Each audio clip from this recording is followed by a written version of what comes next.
1. Hey everybody, Saw the Hedgehog, guys. This video is to actually give you a little bit more detail on armor I've been making. If you guys kept track of me on actual live streams on Twitch and maybe on YouTube as well as I was making this, no joke, it does really take a long time on your first go of trying to make stuff out of all this. But in further details, as you can see here, these straps here I custom made myself with Velcro. And all the straps on my Eva foam armor are actually hot glued on.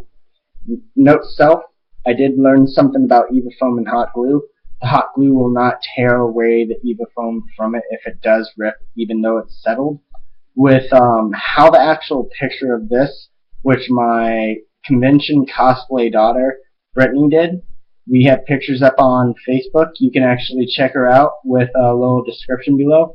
But the shirt I actually had for a different cosplay, it was for a fan troll of Raph from the Fatal Gambit group on DeviantArt, which is a whole different type of Homestuck story. But in the actual picture of it, there was a turtleneck kind of with it. With Equius as it is, I do need to wear the wig with it, be gray. And yes, the actual long shirt does go out this far. And make sure that you always measure your straps out before you actually assume they're going to fit you.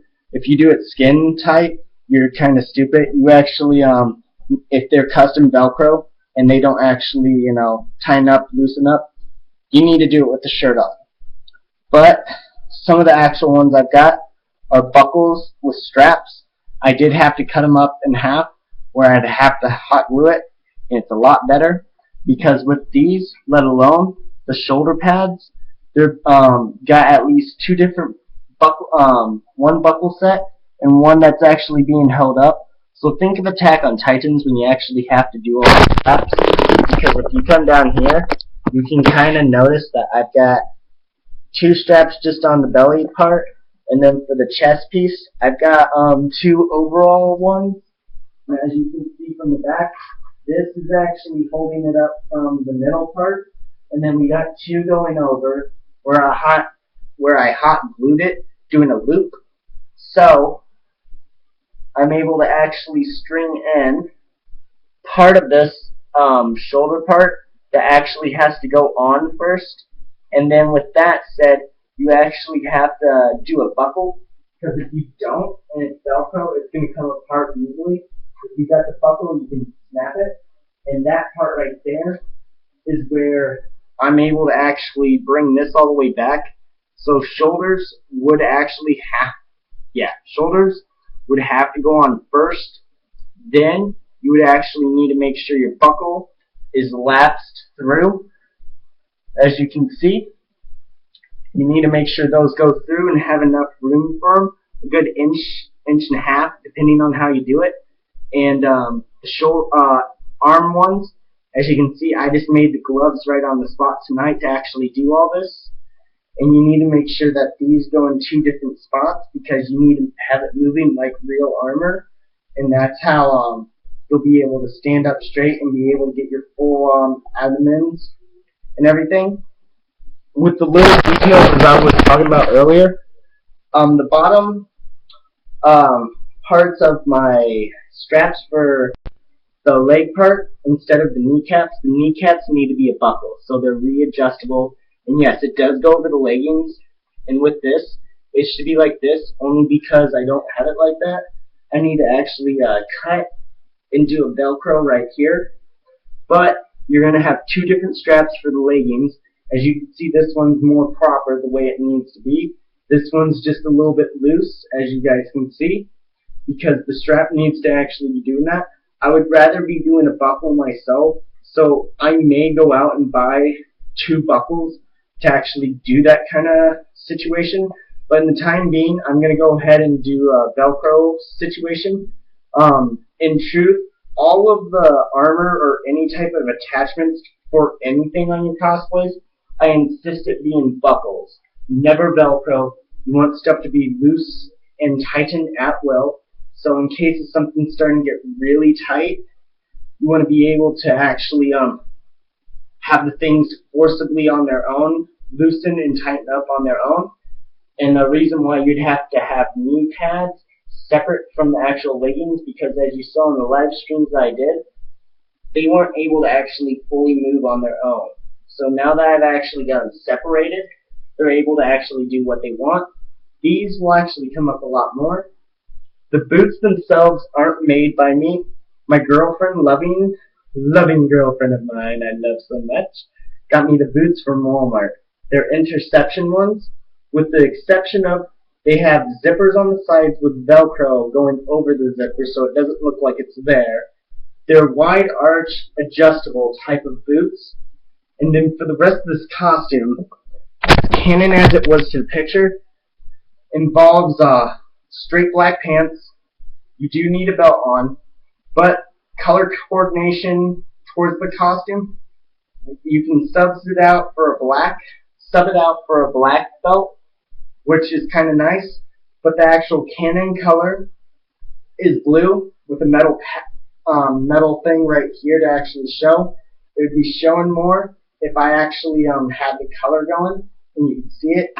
The chest plate and the ab piece are actually exactly where it needs to be, because if I was going backwards, it would be like that. Going forwards, it's going to cover two of them. So if you see the picture and it looks like I should actually have this right here, no. It's this legitly right here. It's covered up for a reason, because that's how the artist actually told me it was supposed to be. And with her telling me every single detail, everything to what I actually have to the Rebelstuck with Equius, and making sure that the symbols right here is extremely canon to her picture. And this is one of the things I, as a cosplayer, towards only myself, I want to make sure my thing looks almost exact, unless if like the artist that made the picture for the cosplay tells me otherwise, like how certain things are made, or you can actually sub it out to do something else, or it can be, you know, something a little bit changes here or there, can actually be a difference. But yeah, other than that, guys, if you're wondering where I got the shirt, I got it around, I think, fall or Christmas time at Kmart, because it wasn't that cheap, guys, trust me. It was like a good $12 or $15 just for the shirt, and it's actually worth that much. But if you're wondering what's underneath it, it's the giraffe symbol. I don't think you can see it. For the giraffe constellation off of the Fatal Gambit. So I've got two technical cosplays in one right now, because even the pants, I mean, I can switch those out for something else. But yeah, she told me that you need actual black jeans, nothing on them, no rips. We just made the little details of there being battle damage in the armor. Originally I wasn't going to do that, but she said that it would look a lot better. It looks like I actually just came out of combat. And then for other details, as Equius cosplayers, use the actual same glasses. If anything, you can switch them out for other things where it can look more like it's a rebel version. Same hairstyle. It can be kind of short to shoulder length for shortest, but if it's as long as it was in the actual Homestuck comic, that's how long you need it. The horns, as usual, you know, just do them as canon as possible. It's the horn, broken horn, and then just light gray snazaroo to put over yourself. Make sure to seal it up. And word of advice when you actually put this stuff on, make sure you get the boots on first. Everything underneath, get it on first, and then work yourself up, because you kind of want the armor to be over the boots a little bit. And I found out if you're trying to put boots on while this is on, you can possibly rip this from the hot glue even though it's been setting for days. You could forcibly, by body ways, can actually rip this apart. Great example right now, what just happened. This just ripped. So I got to put it right back on. And this is why I say that you want the buckle. I'm just glad it did that. But word of advice, if this does happen ever to you guys, remember hot glue. Once you pull it off of its actual pretext, as you can see right there, it can come off of its subject as long as it's not actually on it. So you can readjust everything with your hot glue. I know, I can't believe that actually happened on camera, but I'm glad it did. It was the same one that came apart, and as I just showed you, what I just kind of did rip it apart. So other than that, guys, buckles are for sure the way that you want to have your cosplays. Other than that, guys, I guess that's everything. And if you do a staple method by having the Velcro on there, best advice, make sure you cover it up with the same type of material. You don't want it set off unless you want it to look like, oh, this looks kind of like a patch kind of way. So other than that, guys, this is Saw the Hedgehog with cosplaying tips on how to do this. And I hope you stay tuned for the Rebelstuck the Fairy pictures of cosplay tutorials. I'm sorry that I don't actually have video on how she made it, but I can give you a description of all that fun stuff with the video I'll be making for that. So other than that, guys, Saw the Hedgehog signing out. Peace, and hope to see you all at ASIN.